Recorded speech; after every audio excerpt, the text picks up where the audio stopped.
Gipasalig sa City Hall sa Mandawi nga magpadayon ang beautification program sa syudad nga usa sa gisaad ni Mayor Junkie Uwano. Gipanindot sa City Hall ang beautification sa mga center islands. Usa sa nauna na pagpalambo ang parte sa Uwano Avenue nga naatulang usab nga kaagian sa mga delegado sa gipahigayong ASEAN Summit sa unang simanaha ning buwana. Gikatakdang isunod pa ang ubang major thoroughfare sa Dakbayan. Lakip usab sa palambuon pa ug paninduton ang Pahara Park nga anaa ilawom sa Second Bridge para kasuruyan nga open spaces nga lugar para sa mga Mandawihanon. Gibudget sa Mandawi City sa maong mga proyekto moabot sa 65 million pesos karong tuiga. It will be an open park. Wala may dako nga open park diri, and I think kinahanglan ng mga tao na wellness ba.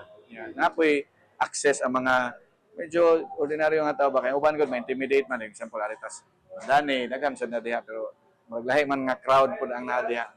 Gusto sa mayor nga napoy kantuan ang mga ordinaryong tao ba